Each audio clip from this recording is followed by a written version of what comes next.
Hai guys, Assalamualaikum warahmatullahi wabarakatuh dan salam sejahtera. Bertemu lagi kita dalam Afi Project. Terima kasih kepada korang yang sudah klik video ini. Alright guys, so dalam video kali ini kita nak tengok mengenai 5 kereta lama Continental yang tidak patut dibeli. Walaupun prestasinya sedap, tetapi kos penjagaannya agak tinggi serta fuel yang boleh dikatakan cukup besar. Sebenarnya untuk video ini merupakan sambungan daripada video yang sebelum ini. Jadinya tanpa bercakap banyak lagi, jom kita mulakan. Pertama, BMW X5. BMW X5 ini mula diperkenalkan pada tahun 1999. Namun yang kita nak tengok kali ini adalah daripada generasi kedua BMW X5 yang mana diperkenalkan pada tahun 2006 sehinggalah tahun 2013. BMW X5 ataupun E70 ini dalam pasaran market hari ini kita dah boleh dapati bermulanya daripada harga RM20,000 sehinggalah RM40,000 bergantung pada tahun serta kondisi kereta. Sepanjang E70 daripada generasi kedua ini diperkenalkan ada beberapa model enjin yang diperkenalkan iaitu 3.0 liter, 3.5 liter, 4.8 liter VC dan 3.0 liter daripada enjin diesel. Bagi saya untuk body E70 ini agak evergreen ataupun tak lapuk dek zaman. Tetapi kos untuk maintenance kereta ini cukup tinggi jika korang baru nak memiliki sebuah BMW daripada model SUV. Common isu yang selalu berlaku pada E70 ini adalah air suspension, masalah pada gearbox untuk enjin 3.0 liter, ABS sensor, senang makan minyak hitam. Jika korang ingin memiliki E70 ini daripada generasi kedua BMW X5 ini pada hari ini boleh, tetapi kena standby duit separuh daripada harga yang korang belanjakan untuk beli kereta. Contohnya kereta dengan nilai RM30,000, kos untuk maintenance korang kena standby dalam RM15,000. Itu untuk permulaan servis wear and tear. Kedua, Peugeot RCZ. Peugeot sebuah jenama daripada Perancis. Di Malaysia hanya golongan tertentu sahaja yang menggunakan jenama ini, terutama sekali tahun 2018 ke bawah. Biasa mereka yang menggunakan jenama Peugeot untuk tahun 2018 ke bawah ini kebanyakannya pandai repair sendiri walaupun tak banyak, ataupun ada pomet untuk rujuk yang berdekatan. Model yang kita nak tengok kali ini adalah sebuah kereta sport daripada Peugeot iaitu RCZ. Ada dua varian enjin iaitu 1.6 liter dan 2.0 liter diesel. Kesemuanya menggunakan sistem bantuan turbo. Namun untuk pasaran negara kita menerima enjin 1.6 liter automatik.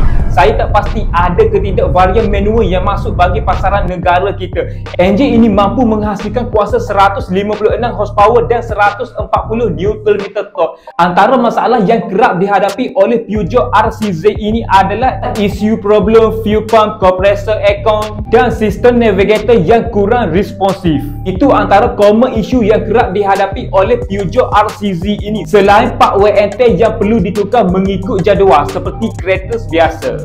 Harga pasaran kereta sport daripada Peugeot RCZ ini kita dah boleh dapati bawah daripada RM40,000.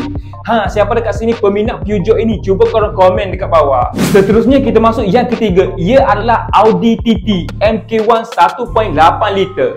Model ini mula diperkenalkan pada tahun 1998 sehinggalah tahun 2006. Ini antara kereta yang paling lama sekali dalam list ini.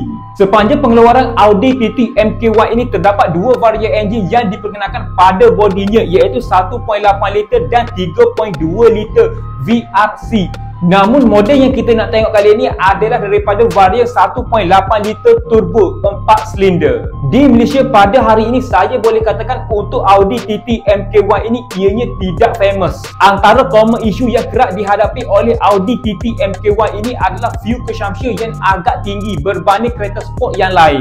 Masalah pada sistem turbo yang selalu lag, piston yang mudah mengalami masalah serta lemau pada RPM rendah. Itu untuk enjin 1.8 liter, tetapi tidak pada enjin 3.2 liter ataupun R32 VRC.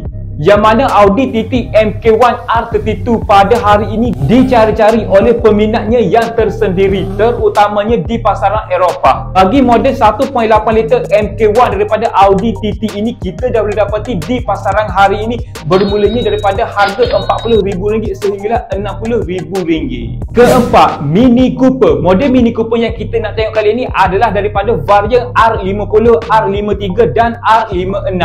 Yang mana tahun pengeluarannya yang bermulanya daripada tahun 2001 sehinggalah tahun 2009. Untuk R50 dan R53 merupakan daripada generasi pertama Mini Cooper, manakala untuk R56 daripada generasi kedua Mini Cooper. Bagi Mini Cooper ini, untuk tahun yang sebegini bukanlah tidak reliable pada hari ini untuk memilikinya. Jika korang dah standby duit yang lebih serta mental yang kuat untuk menjaganya, maklumlah kereta lama kena penjagaan yang lebih sedikit berbanding kereta baru. Kenapa saya katakan begitu? Sebab common issue yang sering dihadapi oleh Mini Cooper generasi kedua dan generasi ketiga ini adalah terutama sekali untuk enjin turbo dan enjin supercharged kenalah penjagaan yang lebih sedikit berbanding enjin NA. Bagi Mini Cooper tahun sebegini, ianya tidak ada masalah sangat daripada segi enjin sebab enjinnya berkongsi dengan enjin BMW. Tetapi ada tetapi dekat sini, tetapi kos untuk repairnya agak tinggi sedikit. Boleh dikatakan 2 kali ganda daripada kereta biasa. Kos ini bukanlah semua bahagian enjin begitu, tetapi sesetengah bahagian saja dalam enjin. Contohnya, untuk repair bahagian dalam enjin walaupun kecil kena turunkan enjin. Disebabkan itulah kos untuk repairnya agak tinggi. Ini disebabkan bahagian enjin bay-nya agak sempit. Siapa dekat sini peminat Mini Cooper daripada tahun 2001 sehinggalah tahun 2009 ini, iaitu daripada generasi kedua dan generasi ketiga ini? Cuba korang komen dekat bawah, ataupun korang pengguna Mini Cooper generasi ini. Alright guys, seterusnya kita masuk yang terakhir, iaitu yang kelima. Untuk yang kelima ini kita pergi pula kepada kereta daripada Jerman. Ia adalah BMW E90. Model E90 yang kita nak tengok kali ini adalah daripada model 318i, yang mana menggunakan enjin 2.0 liter N46 4 silinder. Enjin ini sebenarnya boleh pakai, tetapi jika mengalami masalah yang teruk, ianya tidak reliable lagi untuk di-repair. Antara common issue yang dihadapi oleh enjin N46 ini adalah leaking, loss power, bunyi kuat pada bahagian enjin, kena selalu top up minyak hitam, asap putih senang keluar. Lebih tepat lagi, ini merupakan antara enjin BMW yang paling manja. Dan untuk enjin ini juga, ianya antara enjin BMW yang senang overheat.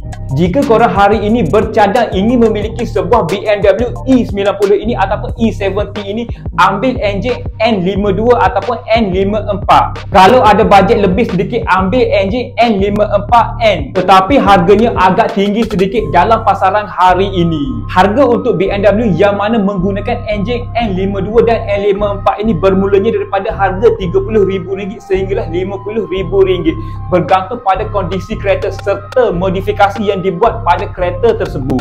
Makna kata, bila korang dah beli kereta yang mana menggunakan enjin ini, korang dah tak perlu repair lagi, cuma servis part wear and tear sahaja. Dan yang paling penting, prestasi enjinnya cukup sempurna.